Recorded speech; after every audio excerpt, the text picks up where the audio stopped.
Hi ladies, welcome back for another 10-minute episode. This is a movement series that is going to be mainly focused in through your hips and really all around the hip girdle. So think about the hip flexors, also your inner thighs, a lot of those inguinal ligaments that run into the groin. You might even feel it into your lower rectus abdominis. So we're gonna be low to the ground for this one. If you need any extra padding for your knees, you can just fold up some of your mat or maybe have a little blanket or a towel nearby. So we're gonna get started onto all fours.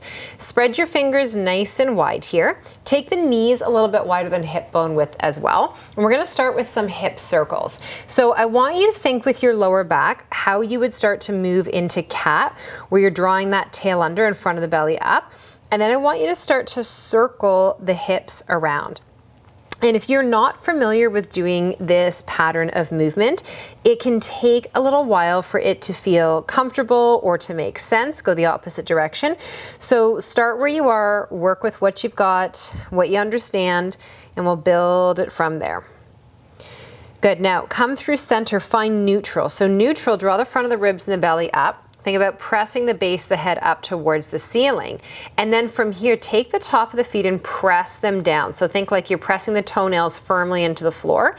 And then open up through extension. Deep breath in here. So cow is fantastic to open up through the front body. So you should feel this through the abdominals. Deeper level, it's happening through the hip flexors, maybe even through the scalenes of the throat. And then from here, soften the chin down towards your chest until you see your feet. Then tuck those feet, round your back body coming into your cat. So really puffing up in between those shoulder blades.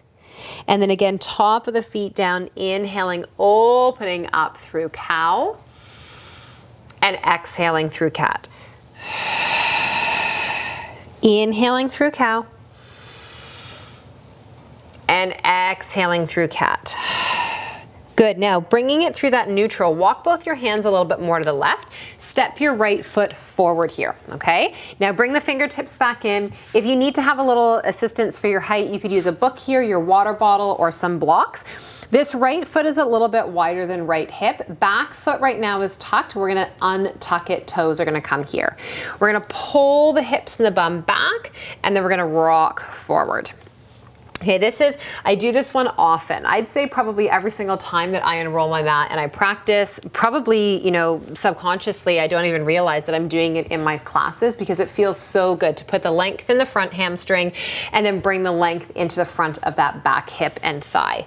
Do it one more time here. Tuck these back toes. Now this front leg, you are going to spill the right hip, knee, ankles, and toes out to the side. Walk your hands a little bit further forward, okay? So your wrists are beyond your shoulders now. Now, when you're doing this, try not to sink into that left hip. You could untuck the toes if it's more comfortable for you. You can stay up tall here. You could also lower down onto your forearms or onto your blocks, and then relax your jaw and breathe. We can rock it side to side. Remember, if you look at that right leg, the hip, knees, and toes, everything is facing out towards that side. Good, then bring it all the way back in so you're coming higher up onto those fingertips, and then from here, place your right hand directly onto that thigh. So you wanna push back. Now look at my back. I'm not doing this, I'm not sinking in, I'm opening everything up. I'm still trying to maintain a long spine as I do this, and my hand is very gently pressing that right leg away, and that's what's helping me to create this openness. Breathe into it. Now, if it's available to you and you want to go a little deeper for the back thigh, you can bend that back leg, grab a hold of the foot and catch it. Start by pressing your foot into your hand and again, opening up to the body. But we're trying to keep everything nice and long here. So if you're like clenching your teeth and biting off the inside of your cheeks right now, you really need to ask yourself, should I be here? Maybe drop that foot. If the foot feels good, maybe bring it in even deeper towards you. Inhaling. And as you exhale, very gently release it. Start to send the hips back. Bring that right leg back. Open the knees nice and wide. Press back into your child's pose. Okay, fingertips are gonna be down, palms are gonna be tented. Wave it side to side. This is a really nice practice to do any time of the day. Great one to do at night. Fantastic one to do after one of your stronger lower body workouts. Come back up. Now we're going to step that left foot forward here. Okay, so we're going to do the same series on this side. Bring the hands over a little bit wider so that you can create that space initially. You choose. Is it better to have the toes tucked or the top of the foot down for you? And then from this position, whatever you choose, we're going to start with that rock back. So notice when you do this, you're not trying to get your bum all the way down to that heel. Some of you, if you're hypermobile, you have to work even harder to remind yourself to contract and stay engaged in the movement. For those of you that are hyper rigid, like you're super strict, you really have to think about infusing the movement with your breath and only going to where your body can today. Right? Now come forward into it here, tuck the back toes if they were untucked, take the hands down, shimmy that foot and allow the hip, knee, ankles and toes to open. So everything pours open to that side. Your hands are going to walk a little bit further forward. You're going to untuck the back toes. You can stay high on the hands. You could go to one forearm, two. This is also where you could use your blocks or your book. Once you get down here, create that little cradling rock side to side. And we do this as a way to say to the body, like, it's okay. Let's just breathe our way through this. And again, why do we have this hip open right now? Because I guarantee you when you're sitting at your desk or you're walking or you're in your car, whatever you're doing, you get stuck in the same habitual pattern of how you sit, how you hold, how you move. So we're trying to just break out of that, right? Good. Now from here, come back up onto the hands, onto high fingertips. Start by tucking the toes for support. Put that right hand down. Place the left hand onto that thigh. Very gently start to press away. And there's two things that happen. So I'm not staying forward and only trying to work my leg out. I'm pressing the leg out and I'm moving my upper body away at the same time. Remember, we're trying to create those long lines as we do this. Now, you could keep the top of the foot down. You can stay and breathe where you are. You could also bend that back knee, maybe create a catch for that foot. Press the foot in first to open up. Take a deep breath in. Let it move out. And then maybe you start to bring that foot towards that bum cheek. I like when I do this to kind of lift my hips up and stick my bum out a little bit. I just feel it more deeply through that front thigh. Good. Gently release it. Start to shimmy that foot back. Return to your child's pose. Knees are wider, big toes together. This time for your child's pose, I'm going to encourage you, if you can, to bring the forehead down. Now, if that's too far away for your range of motion, make a little pillow and put your head here. Otherwise, I'm going to get you to turn your palms up and to bring your palms to rest to the nape of the neck. Okay, you could even give yourself like a little trap massage here, a little squeeze of the back of your neck.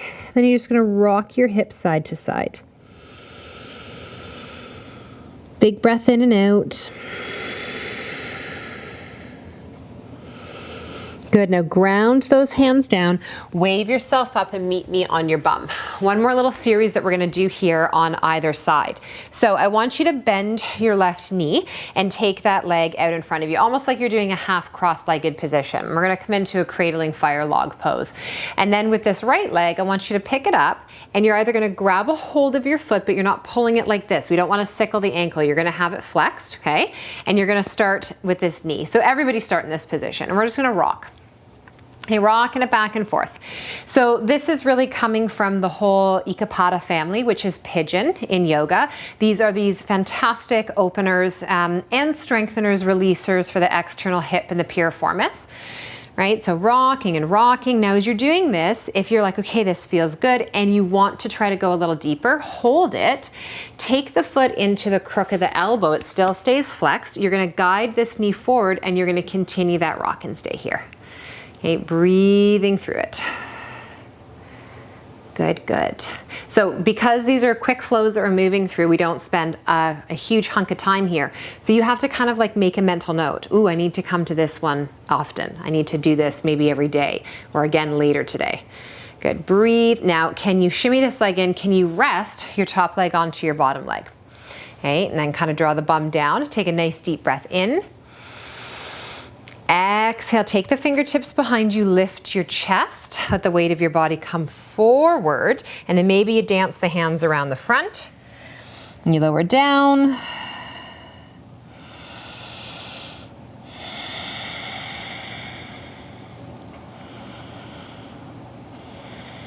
And then you start to walk the fingertips in, and we're gonna set the same thing up other side. So bring those arms all the way up overhead. Take your fingers around kind of the back edges of your body. You're gonna place that right leg down now. Grab the left foot, and we're gonna rock it here.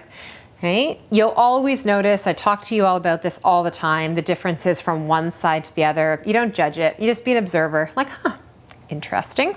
Okay. I'm gonna continue to cradle and breathe and rock. And then from here, you can start to think about how would it feel to put the sole of that foot into the crook of that elbow. And when you do it, you're gonna bring the leg in. You're not pulling the ankle in. Okay? And then again, sitting up tall, that knee is forward, and you maintain that rock.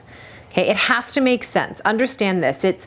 You're not trying to like get your personal best here in yoga. This is a practice, and it is always about bringing your body to the asana and then vice versa. You have to have a blended approach. You cannot force.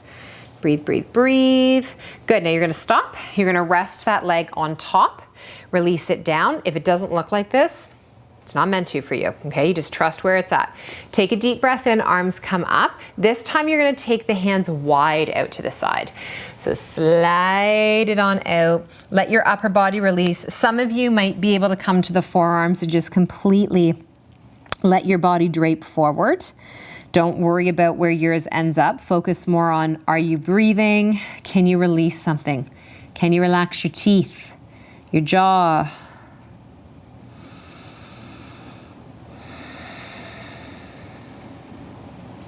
And then very gently, bring it all the way up. Take those legs out in front. Just give them a little drum of the hamstrings and of the calves. Take a deep breath in. Exhale, let your body come forward. Inhale, bring it all the way up. And as the palms come together, bring the legs into an easy seated posture. You are all done your little series today. I hope that was a good one for your body, and looking forward to connecting with you next time that you press play. Have a good day.